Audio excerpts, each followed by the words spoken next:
Tengo el gusto, además, de volver a presentarles, como si hiciera falta presentarles a estos, al señor Fidalgo. No te quites los auriculares, José María. Escúchame con atención. Te oigo sin auriculares con mucha atención. Carmen Encinas de Cecilia. ¿Qué tal? Pilar García de la Granja, colectiva. Y una buena amiga que es la señora Margarita Robles Fernández, que es nada menos que ministra de Defensa del Reino de España, que ha tenido la atención de venir a vernos esta mañana tan intensa. Menuda mañana, querida ministra. Buenos días. Muy buenos días. Me alegro mucho de saludarla. Encantada de estar aquí. ¿Qué tal le fue ayer en la OTAN? Pues además, como diría el clásico, me alegro que me pregunte por esto. Antes de nada me va a dejar que empiece don Carlos por algo que yo creo que no le importará que lo haga. Sí. Es dar un abrazo muy cariñoso a los vecinos del Rubio, a su alcalde y al Ejército de Tierra. El Rubio, como consecuencia de las inundaciones, perdió los dos puentes, quedaron aislados, los vecinos quedaron en una situación muy, muy dramática. El alcalde se puso en contacto con el Ministerio de Defensa, con el Ejército de Tierra, han construido uno de los puentes, están ya terminándolo, y eso pone de relieve la implicación del Ejército de Tierra, de las Fuerzas Armadas, con la sociedad, y en este caso un abrazo muy cariñoso pues, a los habitantes, a los ciudadanos del Rubio y al Ejército de Tierra, al cuerpo de pontoneros que han construido ese puente, que va a permitir que en el Rubio pues puedan reanudar su vida con normalidad. También lo vamos a hacer en Baleares y me parece muy, muy importante transmitirles ese abrazo a los vecinos del Rubio y al Ejército de Tierra.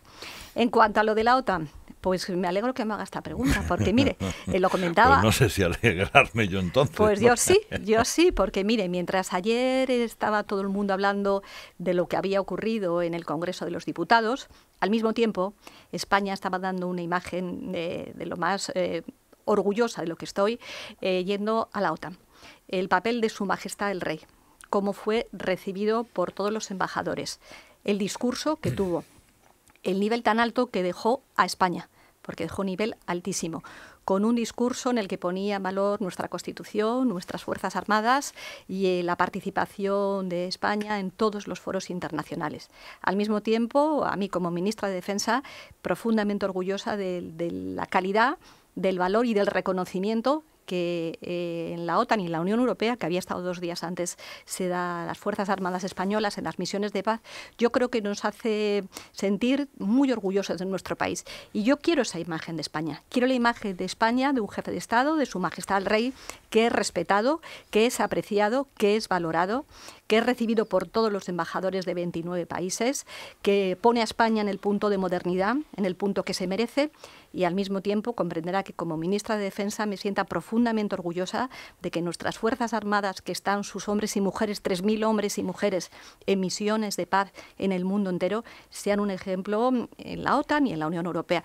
Esa es la España que yo creo que tenemos que poner en valor. Esa es la España que importa, esa España moderna, esa España de liderazgo en Europa y en el mundo, y no otras cosas que francamente no nos hacen sentirnos tan orgullosos. Sí, lo entiendo. ¿La reunión de ayer era formal o era ejecutiva? Quiere decir, se decidían cosas... Mire, la reunión de ayer, el lunes y el martes, era una reunión de ministros de la Unión Europea, en el que se decidían temas.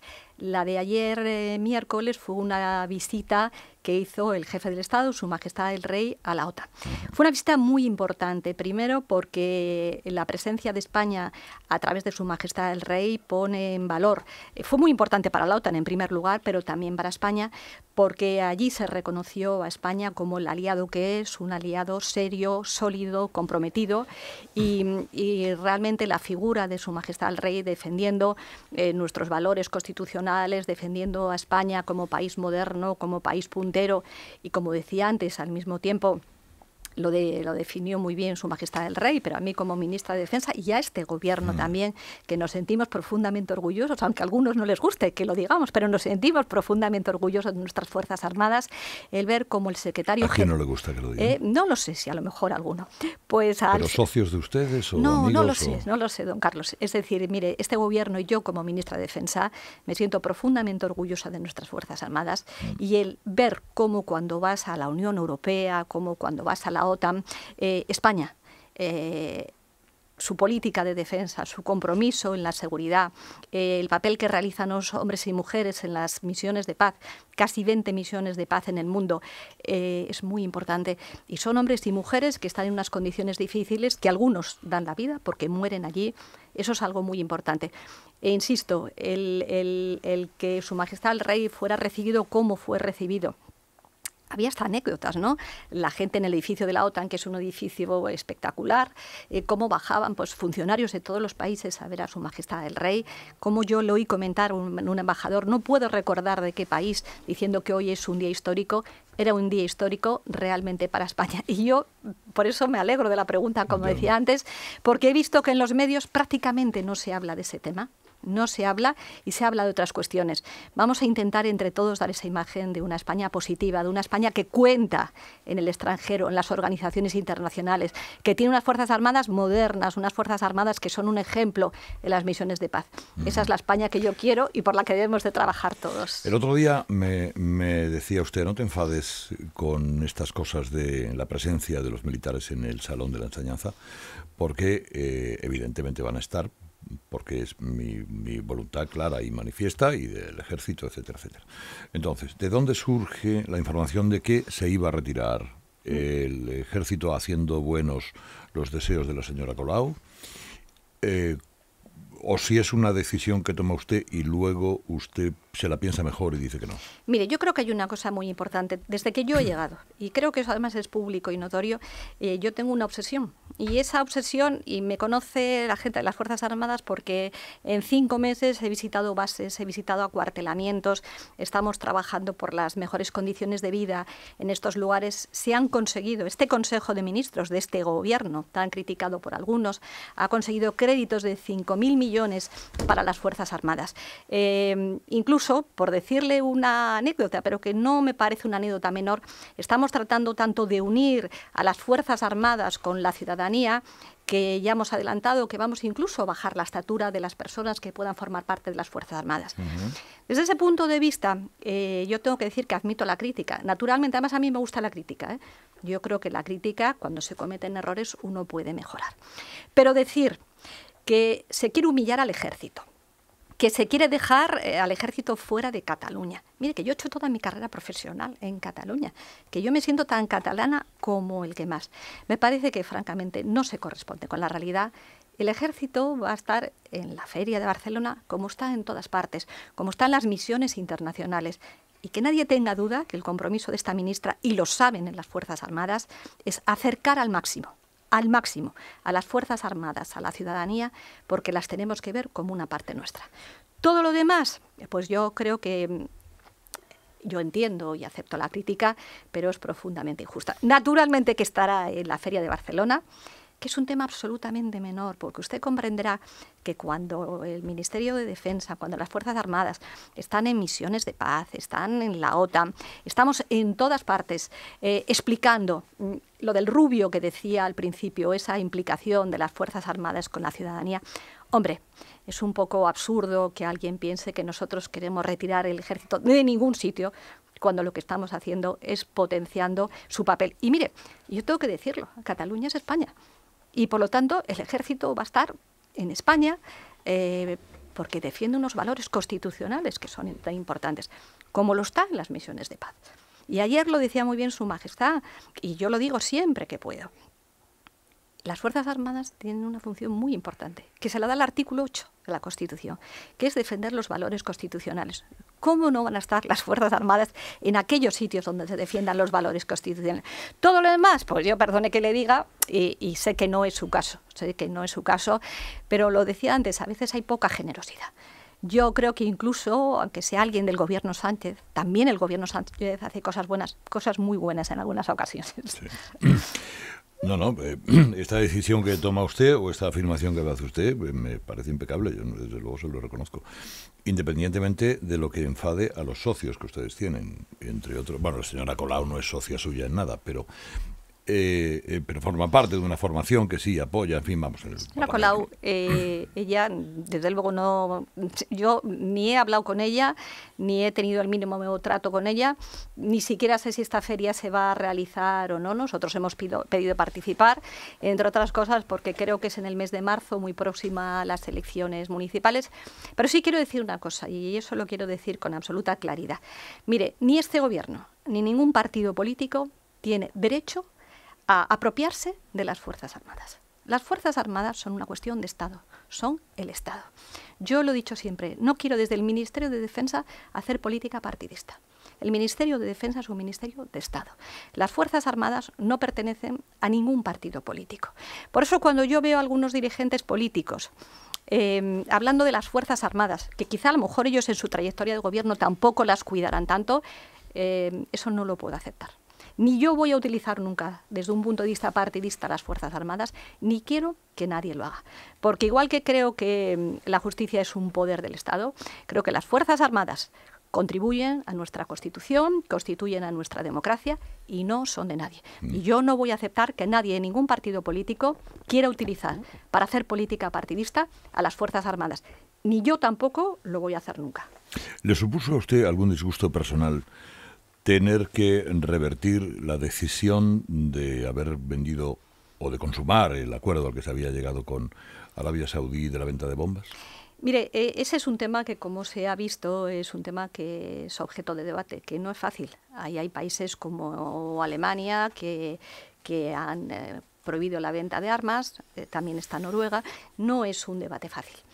A mí lo que me gustaría, y lo he dicho siempre, es saber por qué ese contrato se firmó, por qué lo firmó el señor Morenés. Y yo no voy a hacer ya crítica política, insisto.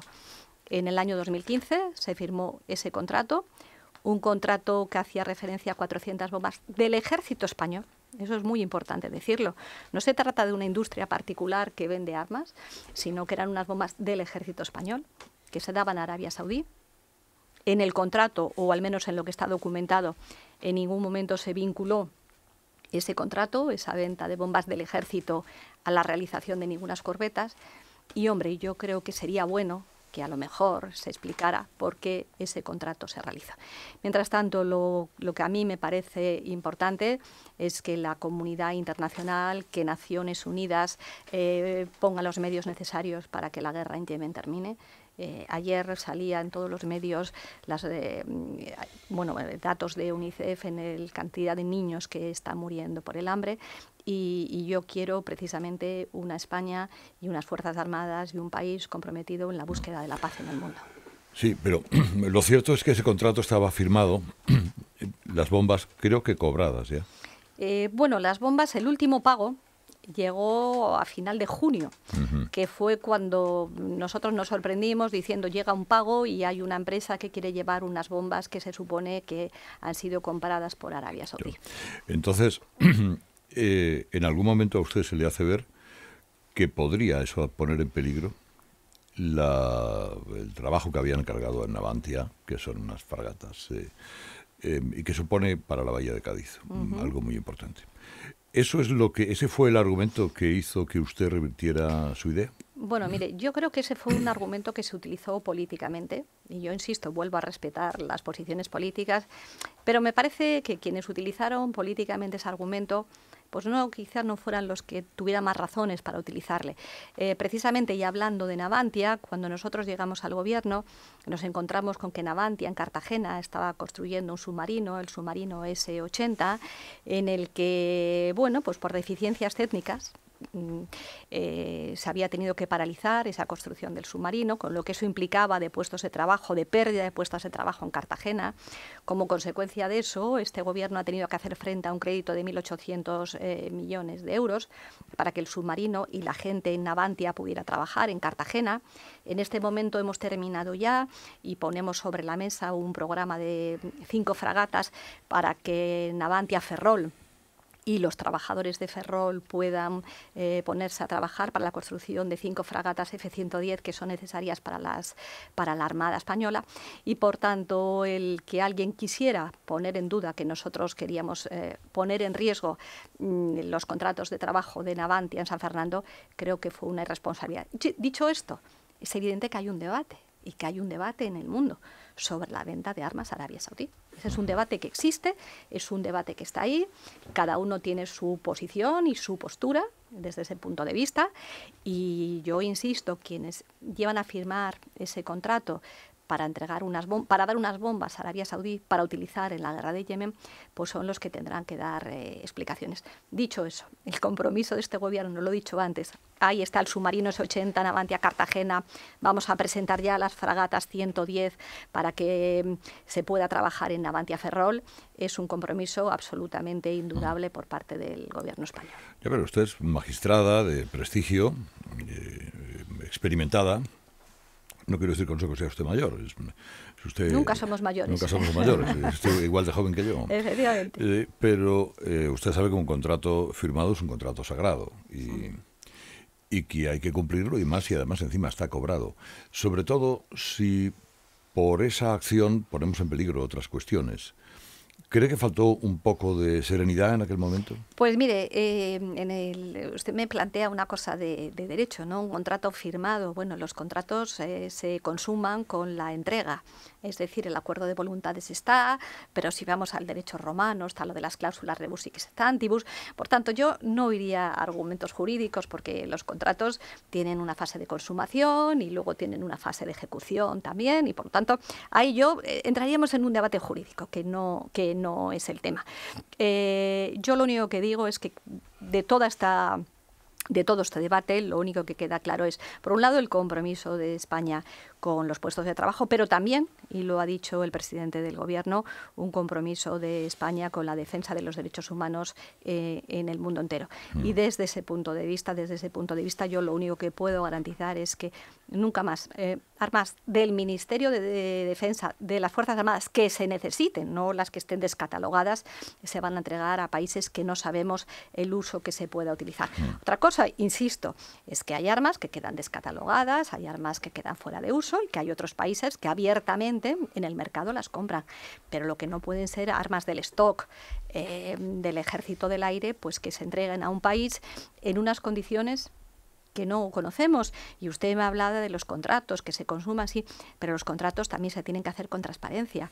Quizás sería bueno que los ciudadanos españoles supieran por qué se firmó ese contrato y en qué condiciones se firmó. Pues porque sobraban unas bombas y él las quería. No sobraban, señor Herrera. Esas bombas son del stock del Ejército del Aire y son unas bombas que necesitamos. Hoy se ha leído en algún medio de comunicación, pues habla de la necesidad de que esas bombas, pues se tengan que volver a adquirir por parte del Ejército del Aire. En todo caso... Es que no sé qué me está sugiriendo, porque ha insistido un par de veces en eso. Sí. Y usted no da puntada sin hilo. Con lo cual, tal vez me está sugiriendo que habían intereses personales en el anterior ministerio. Yo no. En vender unas bombas a Arabia Saudí. Yo no hago porque no me corresponde a mí. Y además, lo he dicho antes, no quiero desde el Ministerio de Defensa hacer política partidista. Yo únicamente lo que digo es que cuando se hace un contrato, cuando un país contrata con otros países, siempre es bueno que haya transparencia y que los ciudadanos sepan por qué se realizan los contratos. Bien. O sea, va a publicar usted a partir de ahora, con una explicación, una adenda, todos los contratos que haga el Ministerio de Defensa. Pues sí, nos gustaría hacerlo, y desde luego si no lo hacemos en determinados casos, pues no estará bien, porque yo creo que la transparencia en sí mismo es un valor, por eso la contratación y por eso la norma jurídica pues tiene unos procedimientos para la contratación, de publicidad, en fin, usted sabe mejor que yo. La reunión de la OTAN de ayer le privó de una tarde estupenda en el Congreso de los Diputados, donde vuelvo a apelar a su condición profesional, donde me consta que usted hubiera sentido algún tipo de alipori, permítame la expresión, por la falta de apoyo a su compañero Borrell, el ministro, después de lo que ocurrió, sabe usted, las barbaridades que le dijeron, y el acto físico de desprecio que supone el intento de esputo herrumbroso y a su persona. ¿Cree usted que se le ha respaldado por parte del Gobierno debidamente? Mire, yo lo único que puedo decir es que llevamos un tiempo ya que el Congreso de los Diputados... Yo ayer no fui a la sesión de control porque, como digo, estaba en un sitio en el que me sentí mucho más orgullosa y mucho más representada por Su Majestad el Rey en la OTAN, pero llevamos ya mucho tiempo en el Congreso que se está convirtiendo aquello en un espectáculo muy poco edificante. Es decir, y en eso comparto lo que decía la presidenta, el Congreso es donde hay que hablar, donde hay que ir a debatir, lo que no hay que ir es a insultar. Y en los últimos tiempos yo creo que estamos viendo pues un espectáculo en muchas ocasiones lamentable. Pero también le voy a decir que estoy de acuerdo con lo que usted decía esta mañana en su intervención. Creo que no podemos o que no deberíamos hablar demasiado de determinadas personas, determinados diputados que van a buscar el espectáculo, que van a buscar el show. Creo que no deberíamos entrar en esa historia, porque al final lo que estamos haciendo es que gente que realmente, en mi opinión, les falta el mínimo respeto para representar a la soberanía popular, que nosotros encima les demos más publicidad. Es bueno el debate, es bueno la crítica política, es buena incluso la confrontación, pero siempre dentro de unos límites de respeto. Y hay diputados, y yo no voy a mencionar a ninguno porque qué más quisieran ellos, y en eso estoy de acuerdo con usted, que les diéramos publicidad. Vuelvo a decir, yo quiero la España que va a la OTAN, yo quiero la España positiva, y yo quiero a los diputados que debaten, que tienen posiciones políticas contrarias, pero siempre desde el respeto y desde la cierta exclusión de la crispación. ¿Y no cree usted que le ha faltado contundencia al presidente del Gobierno para defender al señor Borrell por el hecho de que quienes se escupían y quienes se insultaban eran, estos sí, socios de legislatura? Mire, yo creo que hay un cierto interés, igual que usted antes me preguntaba de lo de la Feria de Barcelona, hay un cierto interés en querer decir que este gobierno es rehén, pues independentistas, es que eso no es verdad. Este es un gobierno que llegó con una moción de censura, es decir, constitucionalmente, en un mecanismo constitucional, que está realizando su trabajo, que está haciéndolo sin más compromiso que aquello que fue en su momento su programa electoral, que fue su programa de la moción de censura, con la que se presentó el presidente del Gobierno, que estamos tratando de hacer una política de un claro contenido social, y a partir de ahí no somos rehenes de nadie. Habrá cosas que les gusten a unos, habrá cosas que no les gusten a otros, y ese es el tema. Pero que le pareció contundente la defensa del señor Me pareció Sánchez. contundente la defensa del sistema democrático y de lo que es el Parlamento y el Congreso. Creo que eso no hay que entrar en el detalle. Se puede entrar en los detalles, claro que se puede entrar en los detalles, pero para mí, como persona que viene del mundo del derecho, que viene del mundo de las instituciones desde hace muchísimos años, lo que me importa son las instituciones. Y las instituciones lo que tienen que demostrar a los ciudadanos es que el Congreso, como el Senado, tienen que tener un nivel jurídico, también un nivel político, porque claro, luego hay esa desafección de la ciudadanía, la clase política, porque piensan que todos estamos en la bronca permanente. Por tanto, creo que el presidente del Gobierno hizo lo que tenía que hacer, una defensa y un llamamiento a la responsabilidad en el marco de las instituciones. Sí. ¿Usted cree que los jueces, y usted ha sido miembro del Poder Judicial, tienen que elegir los jueces o la soberanía popular representada en Congreso y Ese es Senado? un debate que existe desde que yo entré en la carrera judicial. Cuando yo entré en la carrera judicial fue el primer Consejo General del Poder Judicial, y ahí hay dos posiciones. Ninguna de las dos es perfecta. Ninguna de las dos. Todos tienen ventajas y todos tienen inconvenientes. Las dos opciones, la elección por los jueces y la elección por los representantes de la soberanía popular, es perfectamente constitucional. Y así lo ha dicho el Tribunal Constitucional. Por tanto, en este momento hay una opción, que es la elección parlamentaria, que podrá tener determinadas imperfecciones, pero que es constitucional. Y hay otra opción, que es la elección por los jueces, que también tendría muchos problemas, porque el mundo judicial también es un mundo que está dividido, que hay la mitad de los jueces están asociados, la otra mitad de los jueces no están asociados, también había problemas en esa materia. Yo lo único que puedo decir es que en este momento a mí me parece que la elección por la soberanía popular, por los representantes, es plenamente constitucional. No lo digo yo, lo dice el Tribunal Constitucional, y la ley ha querido que esa elección parlamentaria vigente en este momento exija una mayoría de 3/5 para la elección de los vocales.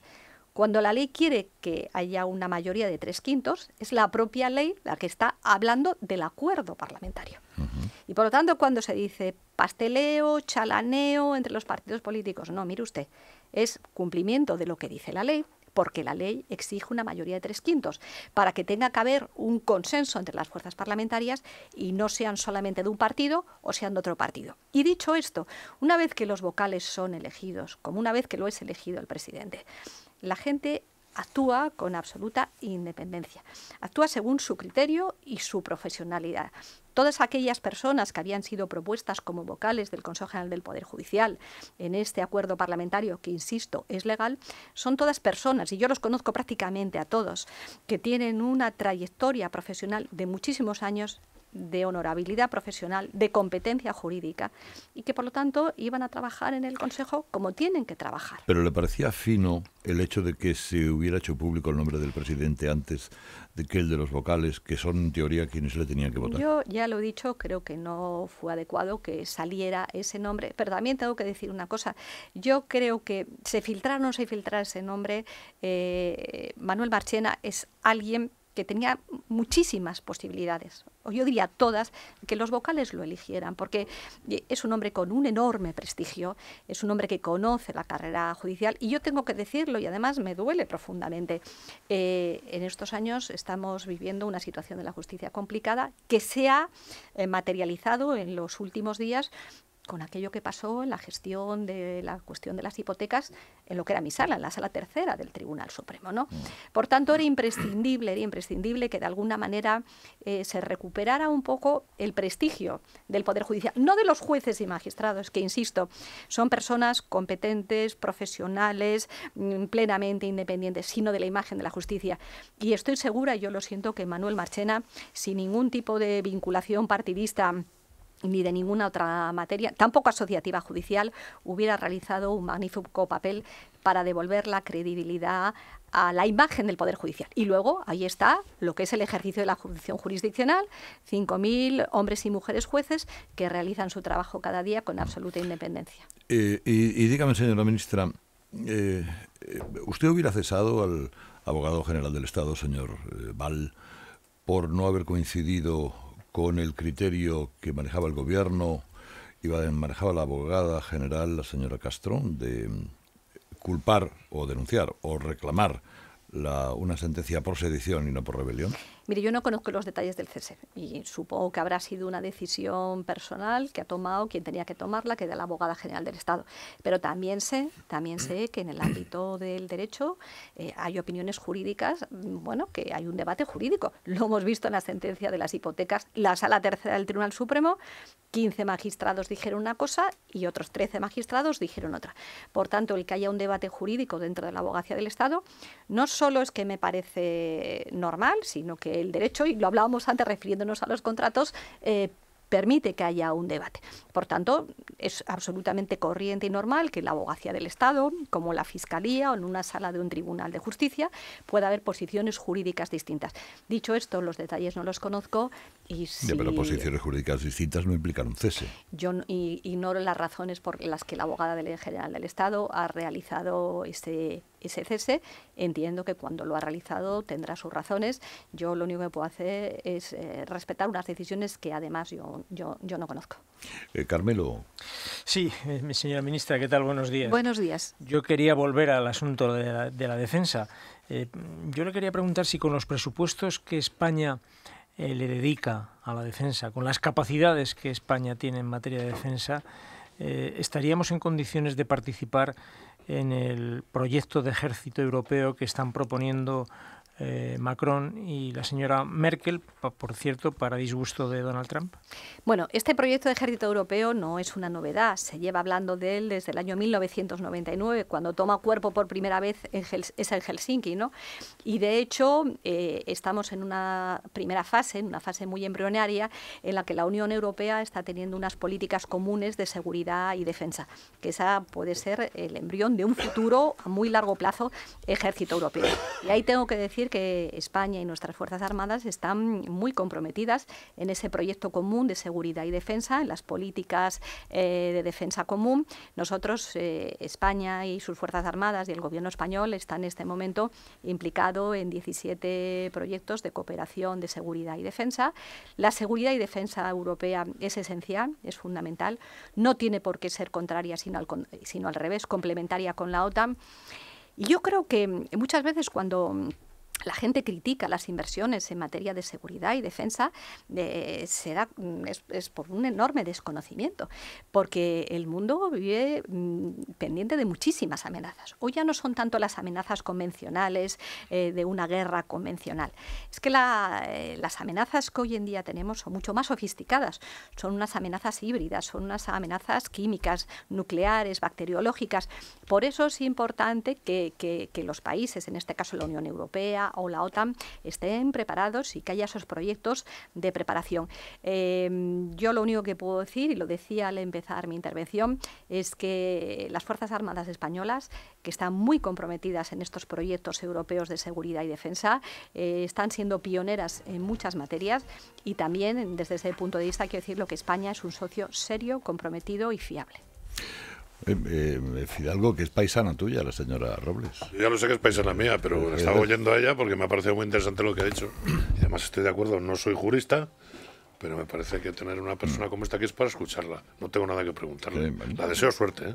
Eso, suerte, porque además es un sitio, yo vuelvo a decir, insisto, Suerte. don Carlos, el Ministerio de Defensa es un Ministerio de Estado, las Fuerzas Armadas son de todos, garantizan nuestra seguridad, nuestros valores constitucionales, y por tanto entre todos tenemos que trabajar para que funcionen bien. Hablaba usted de lo bien que se recibe al rey de España, al jefe del Estado, a los militares españoles en instancias internacionales donde compete efectivamente su presencia. El problema no será que alguno de sus socios es quien no lo recibe bien. Mire, al jefe del Estado. Yo no sé quiénes son nuestros socios, Podemos. Como usted dice. Yo lo único que puedo decir es que para el Gobierno de España el jefe del Estado representa a España como lo hizo ayer en la OTAN, y yo me sentí profundamente orgullosa del jefe del Estado, de nuestro país, de mi gobierno, de nuestro gobierno, y por supuesto como ministra de Defensa de las Fuerzas Armadas. Ver esas intervenciones del secretario general de la OTAN, como 2 días antes de la alta comisionada de la Unión Europea, poniendo a España en valor, yo creo que es muy importante. Miren, yo tuve una intervención, el Gobierno de España, por tanto, muy importante, defendiendo la Operación Sofía, que implica la participación de la Unión Europea en el Mediterráneo, precisamente para la defensa de lo que es el Mediterráneo, ante posiciones como las del Gobierno italiano. Bueno, pues yo creo que eso es lo que verdaderamente nos tiene que importar. Luego, cada partido político tendrá que dar sus explicaciones. Los ciudadanos son muy sabios y los ciudadanos al final sabrán lo que tienen que decidir. Vuelvo otra vez a lo que me estaba sugiriendo. Es que estoy dándole vueltas desde que... No quiere decir que no le haya prestado atención a lo demás que me ha contado, ¿eh? Me he estado muy pendiente. Pero cuando usted ha sugerido, habría que explicar por qué vendieron esas bombas a Arabia Saudí.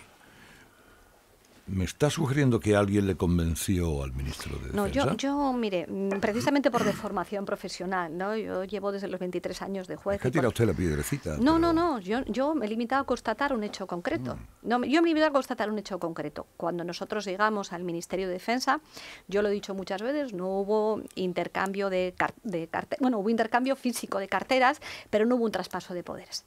A mí la señora de Cospedal no me explicó absolutamente nada de lo que estaba pendiente en el Ministerio. Nada, pero ni desde lo más grande a lo más pequeño, ¿no? Por tanto, nosotros nos encontramos a final de julio con una situación de un supuesto contrato que había ahí. Hubiera sido bueno, por razones de Estado, de un Ministerio de Defensa, que ese traspaso de poderes hubiera hecho.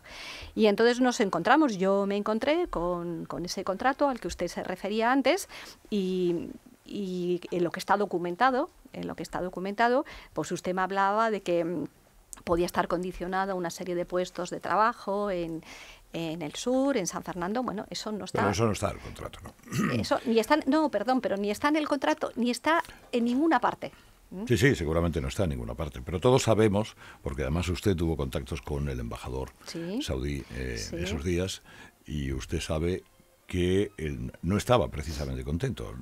Sobre todo representaba lo poco contento que estaba su propio gobierno al respecto. Y me consta que hubo algunas negociaciones o algún intento por su parte de echarle bálsamo a la cuestión. Y que eso, usted sabía, significaba lo que significaba. Es decir, el peligro del contrato de la Bahía de Cáceres. Lo que pasa es que yo no sé por qué razón, y lo he dicho muchas veces, se trató al final de vincular ese contrato de la entrega de las bombas con los contratos en la Bahía de Cádiz. Unos contratos en la Bahía de Cádiz que, bueno, que están en marcha porque la situación es muy complicada en la Bahía de Cádiz, pero vuelvo a decir, yo no conozco los detalles porque no se explicó del contrato y de esa supuesta vinculación. Y luego, insisto, este es un debate que está ahí, que está sobre la mesa. Lo que ha ocurrido en Arabia Saudí con el caso de Khashoggi, ahí está. Lo que ha ocurrido en el Parlamento Europeo en relación a la venta de armas, ahí está. Lo que han ocurrido en otros países. Y yo creo que lo positivo de esto es que ese debate se ha puesto sobre la mesa, y también lo positivo de esto es que para el futuro, cuando se realicen determinados contratos, insisto, creo que sería bueno conocer a quién se vende y en qué condiciones se vende. Pues eso lo esperamos, por lo tanto, de su ministerio cuando firme alguno, que alguno firmará, me imagino. Cuando firmemos trataremos que sea con transparencia, y si no, pues yo le pido que me llame aquí para explicar por qué se realiza esa venta. Activaremos nuestro canal de comunicación particular. No se preocupe, que sí, que así lo haremos. Margarita Robles, es usted muy amable. Muchas gracias por todo. A ustedes.